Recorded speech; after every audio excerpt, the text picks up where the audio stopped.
Welcome to LOA Today. Walt and Joel Elston here. Today is Thursday, November the 30th, 2017. And I have to say, Joel, I am so pleased to have you back after all these months. It's a thrill.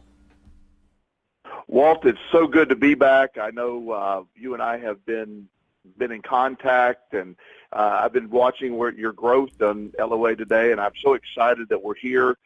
Be able to do this again, and this sort of matches our vision that we've seen, that as this is growing, and it's getting closer to what we've envisioned for a long time. So it's an honor to be back, and I'm very excited. It does, and in fact, I have to say, one of the things that motivated me to take the steps was those conversations you and I had about how wouldn't it be great to do the show live during drive time, and now we're at the point where we're doing that, and it's great. It really is, and the idea that starting a day with a positive, ending the day with a positive, uplifting message instead of the silliness that we're being programmed with out from the outside. I really think this will catch on, and people, once they understand the power of what we're talking about, it's going to be exciting to see those that incorporate this in their lives, how it affects. And I can't wait to hear that. Now, this is actually the first of the morning broadcasts. We've been doing the podcast in the afternoons, 4 to 5 p.m. Eastern Time with Wendy Dillard. And you, of course, will be joining us each Thursday. Well, actually, next Thursday you won't be, but after that you will be. Each Thursday at 8 a.m. Eastern Time. We also have two other new co-hosts joining on the morning schedule. On Mondays and Fridays, it'll be Tom Wells, who's a life coach, and Tuesdays and Wednesdays look like it's going to be Cindy Chavez, who is she's just as dynamic as Wendy is. If you've heard Wendy, and I'm really excited because all these great co-hosts. Plus, David continues to do the Sunday show for me, which is broadcast on PRN at 7 p.m. Thursday night. So, and I don't know if I told you, Joel, but PRN is now starting to pick up our daily podcast as well. Wow, that's exciting. It really is. It's part of the process that as this goes, and you mentioned to me some changes in thinking that you've had and the way you've approached this, and I'm just excited to see the whole package of things work out. I had an interesting event happen yesterday, and I talked about it with Wendy during yesterday's podcast, but I'll tell you about it too, because I've had it happen one other time, and I can't remember exactly when it happened, but I know it happened when you and I were doing the show, so maybe you can remember when it happened. I don't know. I figure I'll try. But I had, you know how I do my daily walks, and yesterday, I'm sure your weather was beautiful in Virginia. Ours was very unseasonably warm here in Connecticut, especially for November. We had a high of like 62, which is unbelievable around here. And I was just out walking. I've taken to actually bringing a set of headphones with me, plugging them into my iPhone, and listening to some positive music. I have a positive music playlist that I listen to now, which really helps pick my mood up as well. And I was walking along, I was listening to the music, I was seeing people and greeting them. I knew I had like this perpetual smile on my face. And all of a sudden, at one point in the middle of the walk, I felt this welling up inside my torso of just joy. And it just like was pouring out of my head. And all of a sudden, spontaneously, I almost couldn't even stop it. I started to laugh. It was an unbelievable experience. And I know I've had it one other time. I think I had it when you and I were doing the podcast. But, I mean, what a feeling that is. It is. We discussed this, and I don't remember the exact specifics, but I do remember the discussion because you and I have talked about that concept of vibration that Abraham Hicks talks about. And what you described to me is what I sort of quantify as that vibration when you really are just feeling it so intently that at that moment, it just, you feel it, you know it, and it's very, once you have it, it's unmistakable. And you want it back. You want it to keep coming. Oh my goodness, you want it to happen every single day. Yes, and that's part of I think that's part of the excitement that I have felt over the years is I've experienced that, and I've watched the results of that, and how my life has changed because of that. And once you have all that packaged together, you do want it every day. It would be amazing, and I haven't gotten there yet, but I'm still working toward it. I want to be that way every day, all the time. Yeah. And it's just a feeling that, I could say there's moments of almost every day that I get there. I would love to make that my base way of feeling that, and that is the goal of what we're trying to do, because within that, you are literally in tune. Again, my feeling that you're literally in tune with bringing to you all your desires. And I don't just mean physical stuff. I'm talking about just mentally feeling like you want to feel.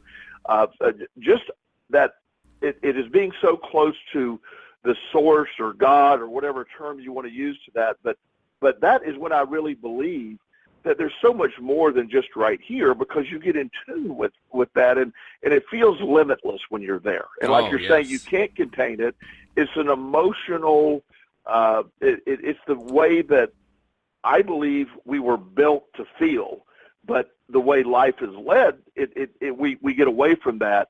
And it reminds me of the joy of being a small child, when you don't have all these things to worry about. And that's pretty impressive when you can get to that mindset. That's true. It is very much a childlike kind of feeling. It's it's like the Christmas feeling, right? The enthusiasm. Oh, wow, Christmas is here. It's the same kind of feeling, right. But now it's felt in an adult body, which I think actually multiplies it.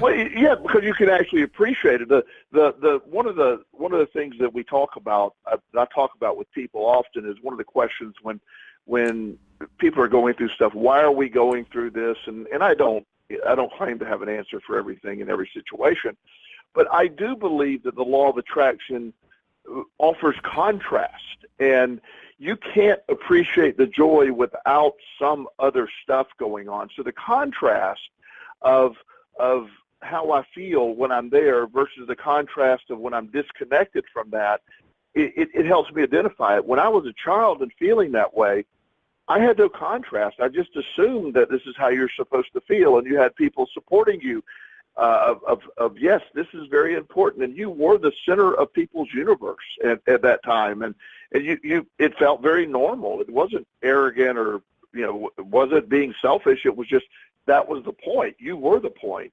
And as you grow up and go through life, that's you've been taught you're not the point, and you sort of buy into that, and then things happen, and at least I'm speaking for me, I accept the roles that were assigned to me, and this is really what I have to deal with. And then the awakenings, and then that's why when I start to feel this way, and in tune, that joy, that swelling of joy within inside, it's such an exciting feeling to share with other people. And once somebody gets there, and I'll use this in a very positive way, it literally becomes an addiction in a very good sense. You're seeking that, and that's what we're offering to our audience, is trying to find that feeling. Well, that's why our positioning statement, so to speak, is get your daily dose of happy. That's why we want people to listen to the show, because we want them to have that daily dose of happy. And you're absolutely right that this whole thing about the contrast of what we experience as we become adults and grow up, it becomes a much bigger thing than when we are as a kid. Interestingly enough, I had a conversation with Cindy Chavez, who's going to be one of the new co-hosts, during the call with her that I did when I was interviewing her for the position. And we talked about that quite extensively. She kind of took the position that you really can't feel that happiness all the time because of the contrast, which is an interesting point. It's a very interesting point, because I wonder how true it is. And the reason I say that is, let me tell you what my reasoning is, and you tell me what you think. But my reasoning is that if you're in that high, the assumption that you can't stay there because of the contrast presumes that you can't see the contrast without coming out of the high. And I don't buy that. Right. I think you can actually experience the contrast while you're feeling that really high level of vibrational positive emotion. What do you think? I do believe, and I love, this is the stuff I love to talk about, because I'm like a small child in learning this, so I love to hear other opinions. So I certainly respect her opinion.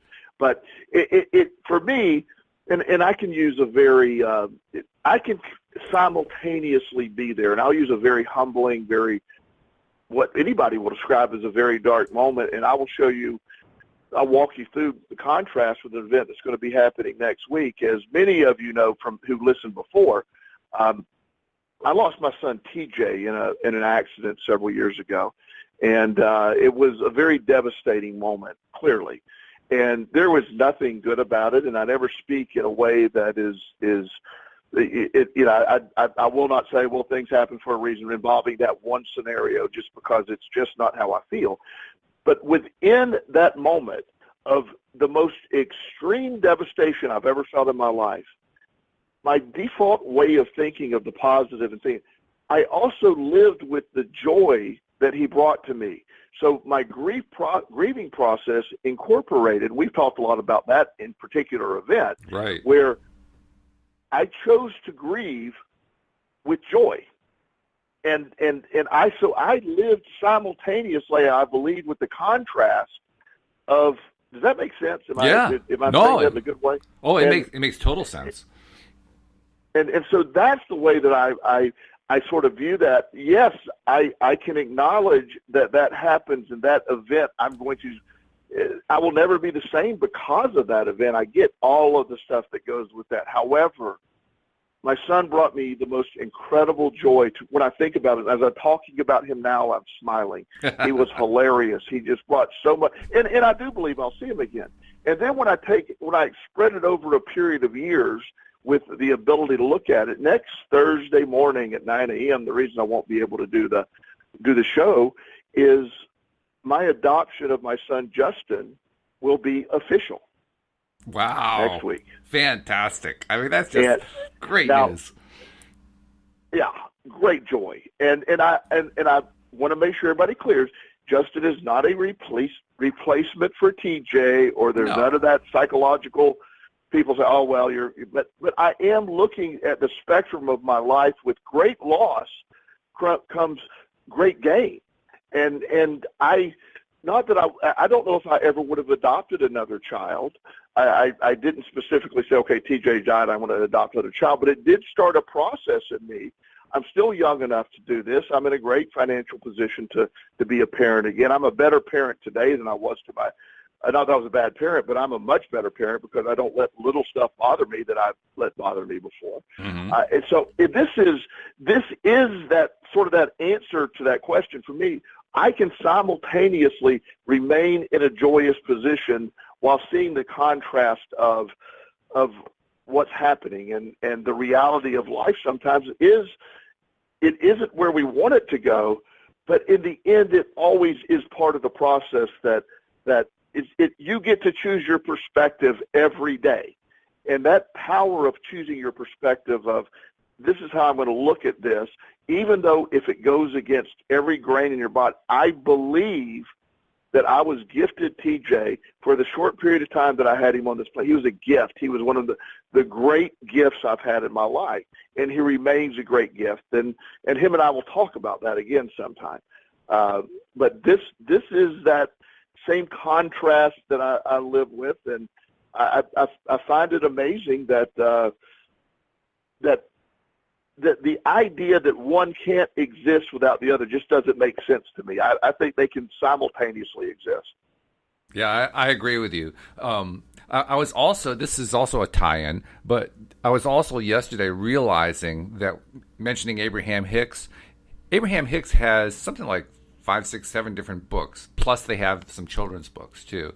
And they have other stuff available for, recordings of workshops and so forth. But among the books, I realized I've only read 2 of them. I've read Ask and It Is Given, and I've read Money and the Law of Attraction. But there are like 4 or 5 others. And I thought to myself, right. I should probably read the others. There's probably some good stuff in there. So I started the process of, looking at the Abraham Hicks website and so forth, and, figuring out, okay, which ones do I want to buy next? And as I was doing that, I said, I don't really want to wait for it to come in the mail. I want one right now. So I went to my website of my local public library and found that they had a digital copy of what is called the Essential Law of Attraction Collection, which is actually 3 of the books in one anthology. One of the books in the anthology is Money and the Law of Attraction. I have that one, so I've read it. The other 2 are The Law of Attraction and The Vortex. And I thought, okay, well, I'm probably going to order one of those books anyway, maybe both of them right away, but I don't have to wait. I'll just start reading, the digital copy. So I open up the digital copy, I start to read it, and within a few pages, I ran into something I had never heard before from Abraham Hicks. I want to see if you've heard this. Did you know that Abraham Hicks does not advocate that there is just one law to the universe, that they actually advocate that there are three? I do remember that. I don't remember the details, but I do remember that. Okay. Yes. Well, let me read it to you, and let's see if we can refresh your memory. There are actually three laws to the universe. The first law is the law of attraction. The second law is called the science of deliberate creation. And the third law is called the art of allowing. And I read that to Wendy. Yeah, it's one of those things that just kind of catches your breath as you're thinking about what it is that it's saying, because that's pretty big stuff.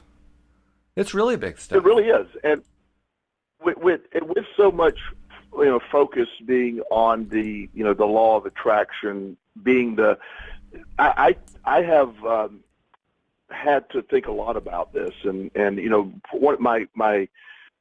one of my favorites, your favorites, I still believe is the case is Mike Dooley, of sort of the practitioner of the law of attraction and a public speaker, and he sends out these daily affirmations, which are always awesome. But he sort of comes, and again they all have a little variations, and his concept of the law of attraction is a bigger picture than just the law of attraction. Right. And Abraham Hicks is now saying the same thing. It's the law of attraction is a piece of it, but in their case, it's a trilogy, in a sense, of you can attract, but you have to allow it to happen. You attract, and Mike Dooley said, you can attract, but you have to take action that matches the attraction you're seeking. There's stuff out there that goes a little deeper than just that initial thing, and that's the exciting piece of this. Is I don't know if anybody has nailed it completely, but we're all moving forward. It's all making sense. It is. It's really making sense. And just to clarify what those three mean, because the titles can be perhaps a little bit confusing. The law of attraction literally says that which is like unto itself is drawn. So it's describing the process. It's describing how stuff it comes together through attraction. The second one, the science of deliberate creation, says this is a kind of a weird phrase. And they phrase things really weirdly. And then they say, well, this is a really simple phrase. And I say, no, it's not. This is really crazy English. No, it's not. But their definition is the science of deliberate creation. It says that which I give thought to and that which I believe or expect is. So in other words, what we think and what we expect is what becomes the new is. And then the third law, the art of allowing, and this one I think is probably a little more intuitive, although, again, not quite perhaps the way we would have thought about it. The art of allowing says, I am that which I am, and I am willing to allow all others to be that which they are. So it's actually describing allowing in terms of ourselves in relationship to others, rather than ourselves just in a vacuum, I'm allowing or not allowing. That's a great point. That is a great point. And I'm making a note to study that more in depth today as well, because it is exciting to, while I've seen that, and this is what happens when you are studying this concept so deeply, it isn't until somebody else sees it and it really hits home that while I remember reading it, I didn't give it the power that I'm giving it right now. Because it does, at the time I was relatively new in this journey. But by reviewing that, it does. Wow, that is very impactful. Yeah, and we skip past requires stuff. Some further work. Well, it does, and when we read stuff, we tend to skip past stuff. I think that's part of what it is to be a human being. We say, oh yeah, I get it, and we move on. We don't realize there's more meat on the bone than we were, recognizing in the first place. So that's why it's so important to make that connection. But there was also a part of this discussion in the book here that, and let's see if I can find out. Of course, I lost it because I was going back to the page where it actually defines it. But it tied in perfectly to what we were talking about regarding contrast and being in that particular period of high. And of course, now I'm not going to find it. But the point is that the phrasing that they were using in trying to explain how those three concepts work tie in directly to the idea of what we were saying, that you can simultaneously be feeling the high and appreciating the contrast, and that what really delineates and makes sense of the whole thing when you're in that state is all of this is about choice. At every moment of every day, we have the choice about what it is we're going to think and feel about everything that happens. And that means that even when we're dealing with contrast, we still have the choice about how we're going to react to that contrast. That's what you were describing when you had that horrible loss of losing TJ. Despite that horrible loss, you chose not to stay in the horrible loss place. You chose a better perspective, a happier perspective. Now, would that have kept you at the high vibration? I'm not sure, but you gave it a darn good try. well, and that's sort of that, for me, that's life. You know, when, and it took years to get this. When, you know, we first met via Twitter a long time ago when you were when you were just starting this concept. And I was actually director of a residential treatment center in Virginia. And it was an addiction treatment center that I was trying to incorporate the law of attraction into addiction treatment, which I think is just one of the great solutions to addiction. Differently. We could talk about that more later. But when we first met, I was really excited about the company I was working for. No company is perfect, but I was really invested in making this happen. Well, probably about a year after we spoke, my relationship with that company, it fell apart very quickly, and I was all of a sudden unemployed. And I was not where I was at in the law of attraction, but I was pretty far along in the, as far as I was now. But I was pretty far along in the process. So while it was very scary to lose the job, it had one exciting aspect to it that I had wanted to start my own practice. And in reality, I'd been thinking about going into private practice for a while. And I just was really afraid to pull the trigger. Am I going to be able to make it? Who would want to pay, money to see me privately and all this other stuff, and all the reasons why it won't happen, the security, and I had a million reasons. Well, all of a sudden, I wanted it to happen, but it was scary for it to happen. Mm-hmm. And it was a very big moment, but I walked that line for a few days of just sort of in shock. And I never took time off, so it was the first time in like 7 or 8 years I'd had a day off, and so that was way to do it. That was odd, So all of that was taking place was exciting, Walt, but at the same time it was very scary. And so as I walked through it, and as I talk about it, was very quickly. I was planning on I had plenty of money saved up. So I was thinking it's going to take me a year before I can be breaking even, like everybody tells you in business. I ended up making more money than I would have been if I'd stayed with the company that year. It just blew up very quickly. That's amazing to me. Let's give people a perspective of how quick it was, because it was really quick. Oh, it was. It was over the weekend. I had, I think it was a Sunday evening that my former employer and I parted ways. So Monday morning, I woke up with nothing to do, and I said, well, I'm going to, I let people know. I knew I was going to take a week or so. I was going to take a month off in the beginning. I was going to take a month off and just, I was already going down to Florida. I was already scheduled to go down to Florida, which, was for many of that listen, that's where the bench is, the topic of my book or the name of my book. And so the timing was perfect, and I was going to go down to Florida and then figure it all out. Well, the chain of events that happened so quickly, while I was in Florida a week later, I spoke with a mentor and dear friend of mine, Dr. Sherman Master, who has a private practice in Richmond. He said, I just heard you're not with the previous company. I have a space in my office for you. Are you interested? I laughed and said, of course. I mean, yes. Yeah, it was funny how that happened so quickly. So I just started letting people know that I'd be seeing patients. And I had 14 patients that following week when I got back. I mean, without any advertising, other than letting a few people know that. Wow. And by the end of the month, I was full, Walt. It was incredible. And I was planning on spending a bunch on a website, and it turns out I just need a sort of a very informationally only website. I don't need one in depth. I couldn't really handle any more than I was handling. And it grew that fast that within 2 months of me leaving, I was on a waiting list and trying to figure out how to see more people. So it took off without me doing anything. I'd researched, how do you get, what Google ads would do and all this other stuff. Plus it freed me up. I'd been writing my book for a period of years anyway. Right. So it freed me up once I left to adjust my schedule, and I started incorporating built-in time during the day where I can work toward finishing my book. And so it one of the greatest blessings that ever happened was me leaving that job, even though it didn't feel that way at the time. And yeah, you were being booted out, but it worked out great.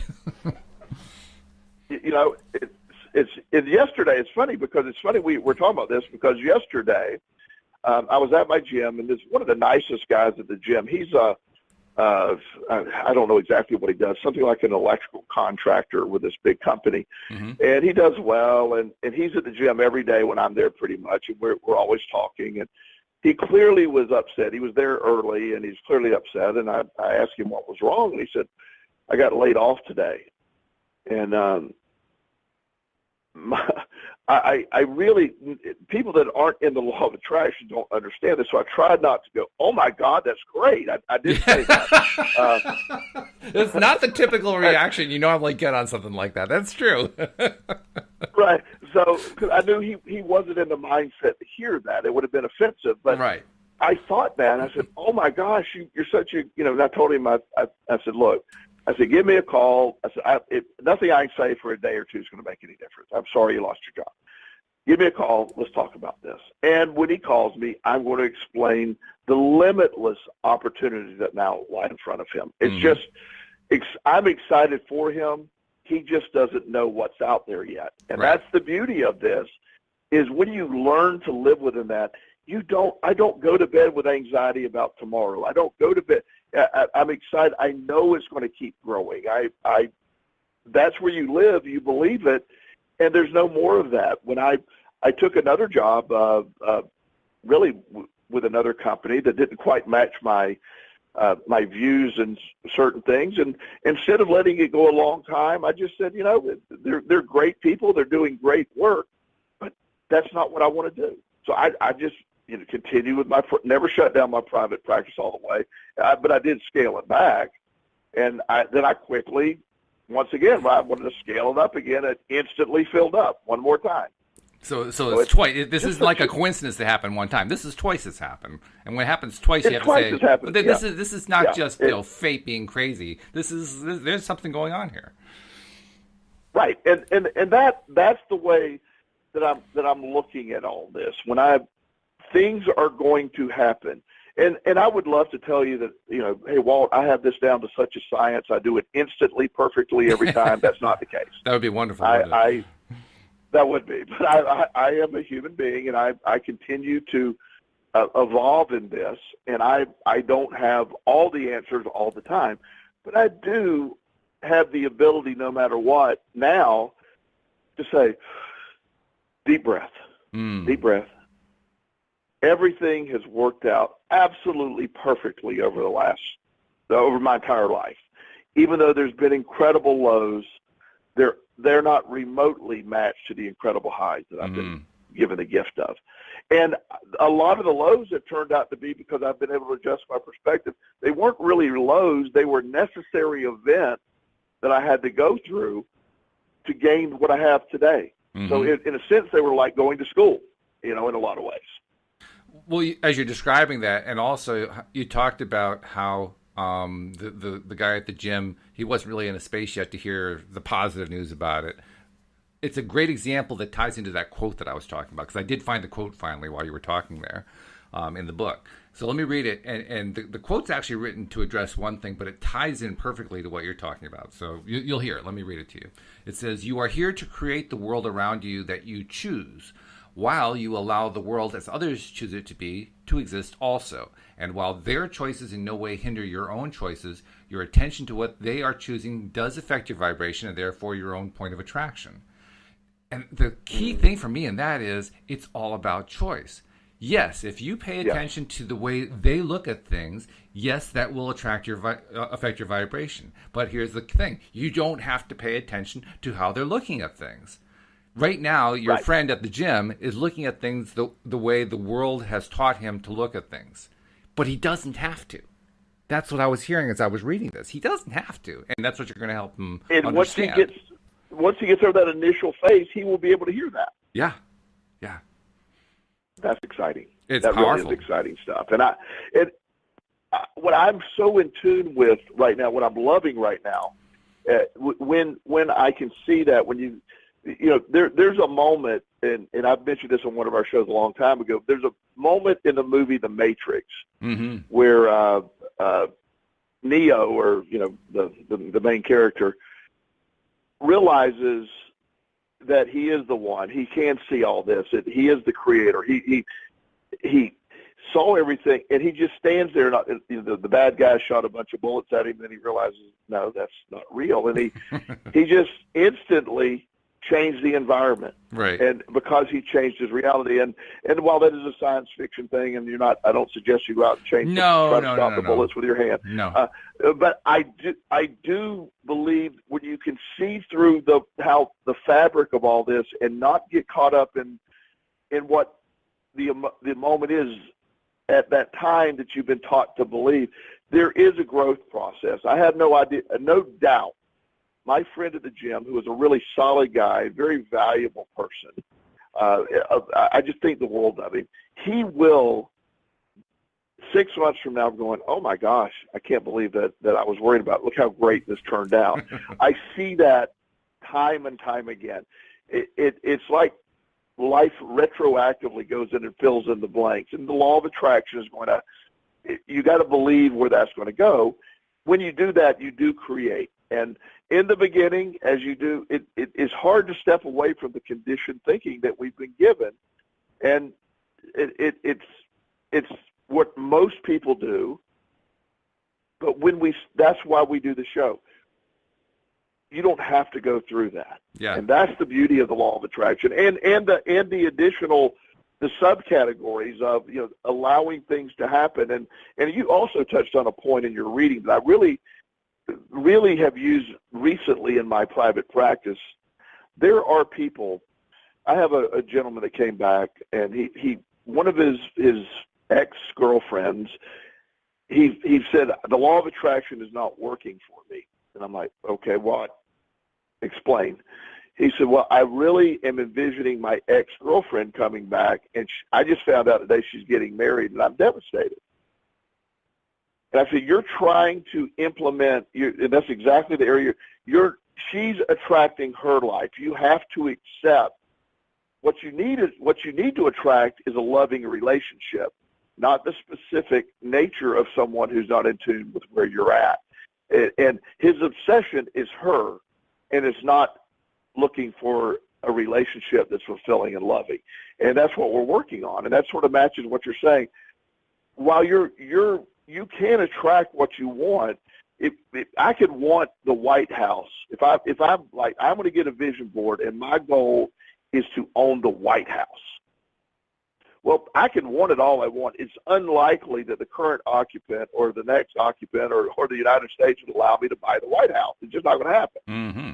Now I can go get me a mansion somewhere. I can have limitless stuff and create all that, but I can't use the law of attraction to interfere with other visions. Does that make sense? That's sort of what you were saying. Absolutely. That's what that third law, the three laws that we were talking about, that third law addresses it particularly and specifically. It's called the art of allowing, which is kind of weird. You don't think of art being a law, but as we look at this, it becomes clear it really is a law. It's expressed in a way that makes it sound voluntary and so forth, but it's actually a firm barrier that can't be crossed. The way it says it is, I am that which I am, and I am willing to allow all others to be that which they are. And that I am willing to allow sounds like you actually have the power to decide whether they're going to be the way they are or not. But really, take that part out and it's a lot more accurate. Others will be what they are. And that's all there is to it. You have no control over who they are. So the sooner that you allow that, the better. Yes. And that's where a lot of people get frustrated. And one of the tenements of one of the great thoughts of the 12-step program, while I have been very critical of some of the concepts, the things that they don't realize how well they have it, they don't practice it themselves a lot, is the concept of understanding, focusing your energy and thoughts on the stuff that's in your direct control, and also understanding what's not in your direct control. I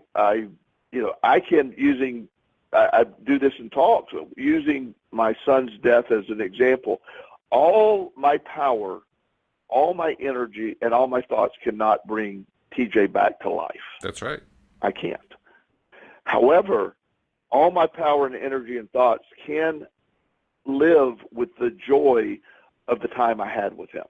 I can either live lacking him in my life or live with the fulfillment of what he brought, and still brings to my life.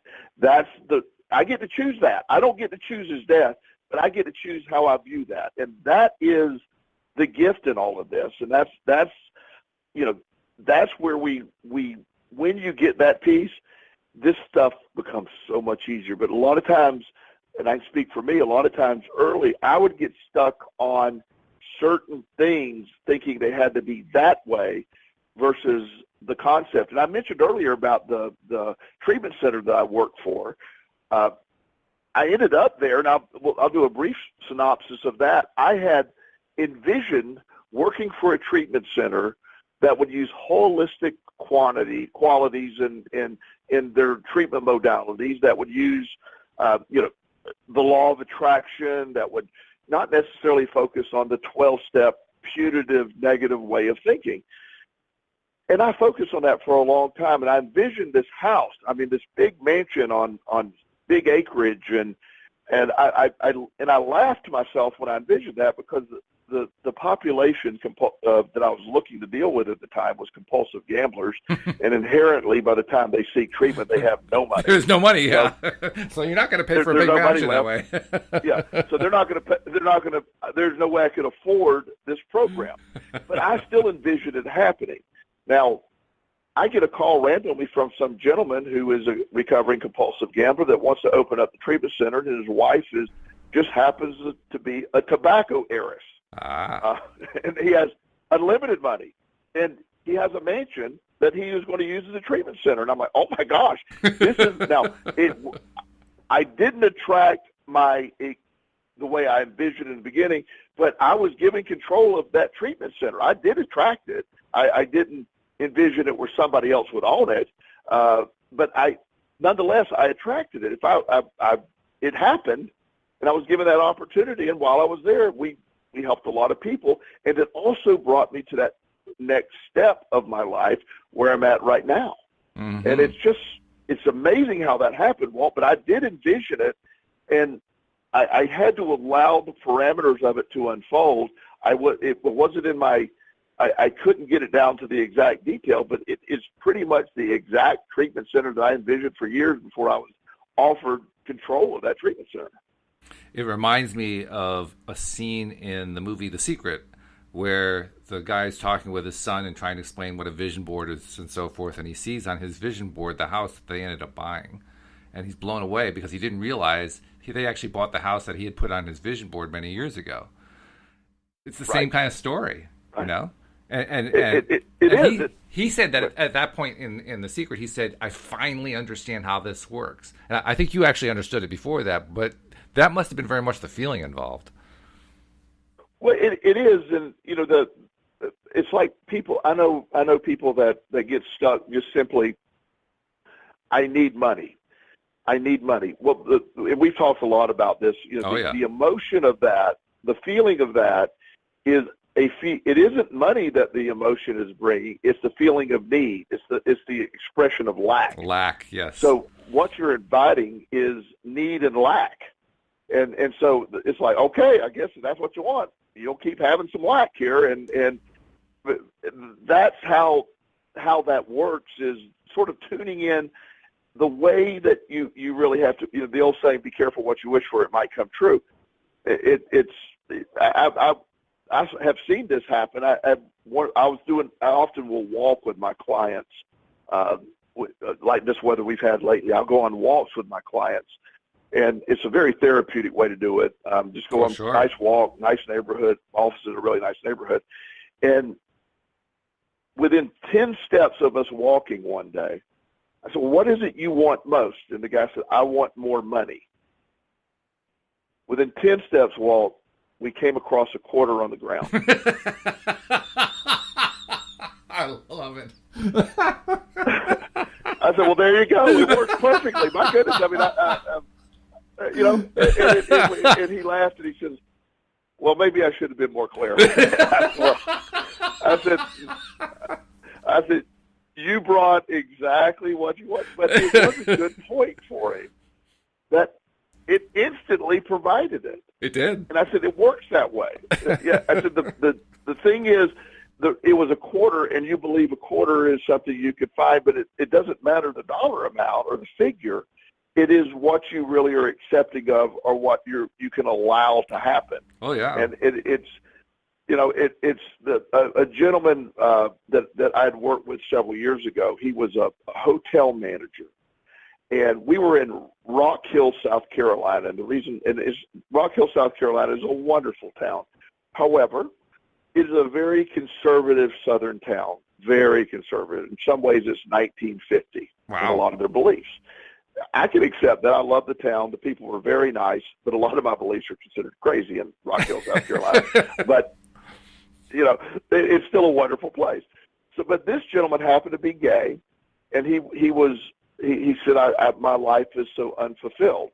And I'm like, oh, yeah. And he said, I can't find a relationship. And we were discussing that. I said, okay, you're in Rock Hill, South Carolina, where a lot of people are they don't view that as a reasonable lifestyle. Some people even think it's a sin to have that lifestyle. I said, so you're living in an environment, you're choosing to live there. You work for a hotel, a big Hilton chain. I said, so could you move anywhere? And he goes, yeah, I could just live anywhere I want to do. I said, well, do you have any family in Rock Hill? No. I said, well, would it be easier to look at the concept instead of fighting this and being so upset that you're not accepted in an environment? Find an environment that you are, wouldn't that make me? And he says, well, there are openings in Atlanta, New York, and Oakland. I said, well, I think any of those three are a little higher on the scale in accepting of your situation. Oh, I would say a lot higher. Rock Hill, South Carolina. Yeah, yeah. And he accepted the transfer to Oakland, and he wrote me 6 months later. He's in a great relationship, feeling better. My point is, you can't say, you can't go to the Gulf of Mexico and expect to catch a freshwater fish. It's just within the spectrum of your attraction, you have to have a reasonable expectation of it being followed. And that's part of this. Part of the allowing process is not being in a position that it's an impossible scenario to have. I would love to be at my age. It would be great. At 5'11", 240-pound power lifter, mid-50s, I would love to be an NBA player. It would be great, wouldn't it, Walt? Well, if you have like a 5-foot vertical leap, you have a chance. Exactly. Consider I have no vertical leap at all. Well, that kind of makes it difficult, yeah. Yeah. So within, I can want and try all that. It's just not I really deep down don't believe that's even a possibility. However, I did read the other day, this is a blip, so I could be butchering this headline. I didn't read the article, but Manute Bol was a player from another country, right? 7'6". Yeah, he was huge. And I read somewhere that he may have falsified his age and was actually playing in the NBA at over 50 years of age. Really? Yes. Now, that was a headline, and I don't know if it was proven, and I didn't read it, but it's possible. I look at Tom Brady. Tom Brady he's having his best year ever, or one of his best years ever. And he's certainly, not getting any younger. He really believes and his belief matches his actions. Yes. He eats exceptionally healthy. He exercises. He takes care of himself. He follows all the protocols to keep himself healthy. And he has a tremendously positive view. He has a tremendously positive viewpoint too. I mean, it's Absolutely. almost impossible. Yes. I mean, in the middle of that Deflategate thing, you couldn't find him saying a negative quote, which is a tremendous achievement. Right. Yeah, this is the way we are being taught. There's people that are living it. There's other people. It's in another way. I find, and not to get political, but I've mentioned this before with President Trump. He will say something, and whether it's real or not real, he really believes it, and he's president of the United States because of that thought process. And it's the law of attraction. You and I have discussed this before. Has no emotion. It's not. It doesn't care if it's bringing good or bad. It doesn't judge what it just simply responds. And, right. The role of emotion is in you. Say, it's not in the law of attraction. The emotion is important to you because that's how you know whether you prefer or don't prefer what it is that you're focusing on. That's the value of emotion. Right. But you're right. The law of attraction itself doesn't have any. It's just like, okay, here's the stuff you're thinking about. Yeah. Well, gravity doesn't say, this man's on top of the building, so the law of gravity, if he slips, I'm not going to apply the law of gravity because that would be bad if he dies. He's just going to die. Here's your exemption. The law of gravity decides that, nope, it's not going to apply to you today. No, that's not the way it works. Right, exactly. So the law of attraction is the same thing. It's picking up on not what you cognitively it's not what you're there, it's what you're feeling attached to that. And that becomes where most people get lost. And that's the exciting piece that when you tune in, dial in, and you start to feel that joy that you described, that incredible feeling of you're walking and you're smiling. And, one day I was in a Walmart of all places, and I don't normally like Walmart. I don't, but I'm always smiling. I'm always speaking to people. And I was just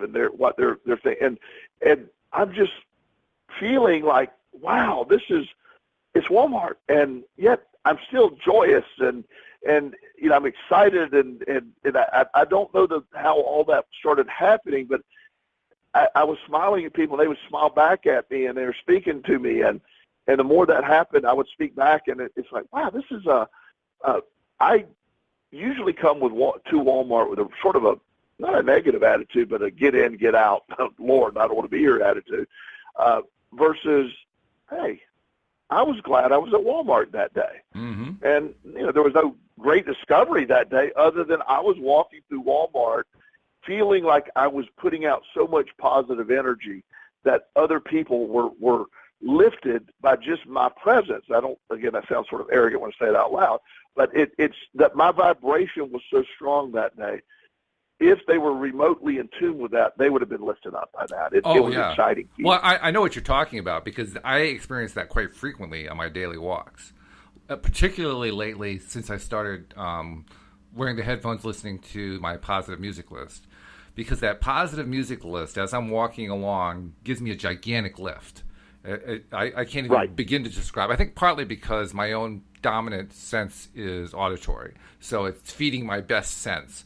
And I can be walking for like 10, 15 minutes listening to this stuff, and all of a sudden I get this silly grin on my face. I don't even know that I have it, but I have this just really happy look on my face, and I know about it. The reason I find out about it, the reason I know that it's even there, because I didn't notice it on myself, is I see the reaction of other people as I'm walking by. I'm walking along, and to my perspective, I'm just walking along like I normally do, and all of a sudden these people are giving me these big greetings. Hi, how you doing? Like, what happened? I don't understand. Not realizing it's because I was putting out this huge smile, this huge happy vibe. It's one of those things that once you realize that you're doing it and that it's producing that result, you say, wow, I really want to reproduce that one. I want to keep doing that one. I mean, I imagine that's the way it feels for you. It does. I have an example when I took my middle son, Chris. If he listens, he's going to be angry. I'm not supposed to mention him, so he doesn't want his name. So if you're listening to the program really and you know Chris, don't say anything. Yeah, I'm like, oh, sorry, son. It's part of being my son. Chris is a very outgoing young man. He's grown now, but when he was 12, we were in New York City. First time being in New York City, and we were taking the subway, the train out to see the Mets play. We had a friend give us tickets, and very nice. So we're on the train, and he went up, started going up to people, and I was sort of like, oh gosh, this is New York City. He said, "Hi, I'm Chris Elston. I'm from Virginia. We're going to the Mets game. This is my first time in New York City." He went up to everybody in the car, and every single person responded with, "Hey, Chris, we're glad you're here. Are you having fun?" I mean, or something like that. Wow. His positive response to these hardened New Yorkers was they just melted, and it was just because he was so sincere about it. There was truly not. He wasn't seeking anything back from them other than they were like, "Wow, this kid's really positive," and it played out. When it was very interesting to see. And it matches what I mentioned earlier, that feeling you have. I have a little cousin who he's another grown kid now, but when he was little, I'll never forget this. We were in Orlando near Disney World, and there's International Drive is sort of a really popular place, a lot of restaurants, a lot of fun stuff for people to do. Right. And we were going to cross the road. There's a button that you push to cross the street, and it instantly, when I pushed the button, the light changed quickly. And so he was walking along, and I said, "Well, that happened quick," because it saw me coming. What? And he really, at 11 or 12, really operated on that premise that he was the reason the light changed quick. He's the reason the car stopped. Here's the reasons that they opened a new line at the ride where we didn't have to wait. And on some level, we almost tell people, "Oh no, that's not it. You're being too." But in reality, he was part of that. He was driving that because he really believed it. That was his reality. Sure. And we spend a lot of energy trying to tell our kids that's not what it's about. And in reality, we're telling them wrong. It is what it's about. It is what it's about, yeah. I experience the same thing in a lot of different little ways, and I'm sure you do too. One that comes to my mind, again, is those daily walks. At one point during my walk, I have to cross a fairly busy state highway, and there's a crosswalk there and so forth. And the rule in Connecticut, it's probably like anywhere else, but is not always observed elsewhere. If someone's in a crosswalk, you're supposed to stop. You're not supposed to just keep driving by, which so many people do. But in this particular area, more and more people have learned to stop, particularly with the police actively ticketing people. But anyway, the point is, I have gotten to the point now where I approach that crosswalk, and I just believe the cars are going to stop. I don't know which one's going to be the first one to stop. It may not be the first one, but one of the first 2 or 3 cars is going to stop. And it always happens. And it happens more and more frequently as time goes on. Now, I do also feed it through non-LOA. Well, actually, it's partially an LOA thing. By, every time somebody stops, I thank them. I wave, hi, cheery look, and so forth. So I'm trying to reinforce positively, thank you for doing this. I hope you keep doing it, hoping that it passes along to the community. But nevertheless, the rate at which I can count on people stopping it's accelerated in terms of how often it happens. When I first started walking that part of the path, I could wait a long time for a gap to come. But now it happens almost instantly every single time. So I totally agree with what you're saying, and it makes total sense what Chris was experiencing. By the way, I also have to point out what Chris experienced really proves New Yorkers are not as hard as you think they are. They're actually very friendly people, but they've learned through their environment to stay closed in. And he came along and opened up and said, "Sure, okay, yeah, let's talk. This is great." Yeah, I was about to mention this is sort of the life that I lead today, that I view New York as a very positive place. I really do. I find a lot of energy in New York. I find tons. A lot of motivated people. I wouldn't particularly want to live there. It's just not my lifestyle that I like. But me neither. I do love to visit, and I never have anybody. Everybody takes the time to talk. I find it different than most people describe it because a lot of people are anticipating it being very negative, and it turns out that's what they live. That's what they see. I just anticipate it be. I find it a city full of energy and limitless potential. And if you approach it that way, it's very exciting. It's tremendously exciting. And I find actually the reason I would not want to live in New York is because it's so up all the time in kind of a forced way. So it tires me out, if you know what I mean. It's not the relaxed law of attraction kind of being high. It's a forced high. But you're right, the energy level there. If you don't feel that energy, you have no feeling at all. It is overwhelmingly powerful. It is, and I have when I go up there, I go up there occasionally, do business stuff, and it's always they pay well. You make good money there. People they're willing to pay for stuff. It's funny because one of the ladies I worked with a long time ago, when I first got into private practice, we were talking, and she's from New York City, and we were doing a Skype session, and I was referred to her by one of her friends, and she said, "Joel, you're really good." She said, "But I want to say this in a delicate way." She said, "You don't charge enough." And I said, "What?" She said, "Well, if you're going to get more New York clients, they're not $75 an hour to them it's not enough." And I said, "Well, what would be enough?" She said, "You need to be at least $150 an hour, and then you'll attract that." And I'm like, wow. And they really, New Yorkers, in a lot of ways, they want to pay more. They look toward that. And again, it's a different perspective. There's a lot more money up there. There's a lot, but when I go to New York, I go with it being a positive, strong environment. Just like you're saying, if I'm there for 3 days, I'm exhausted because that energy, I can't disconnect from the energy, and I need to be able to disconnect from the energy because with that energy, I love it, but I'm participating, and it is like, it really drains you pretty quick. Oh, yeah, it definitely does. No doubt about it. We've got just a little over 2 minutes left, and I want to make sure that I get a couple of commercial announcements, if you will, in, because I've been really trying to push over the last 6 months, and it's working. People are doing it. I'm trying to push. If you have not yet subscribed to the LOA Today show, please do so. I mean, if you're listening on PRN, for instance, subscribe, because it's great that you listen to us on PRN, but when you are subscribed and it's in your podcast software on your smartphone, you always have it, and it's always right there. You get little reminders. Oh yeah, I gotta go listen to the podcast, because we want people to keep coming back and keep getting your daily dose of happy. And the more you do that, the more you're exposed to the positive vibes that we have. The more you're going to start finding more and more positive things happening in your own life. So I really, really want to encourage people to do that. And you can also subscribe, by the way, through Apple iTunes, because we're in there.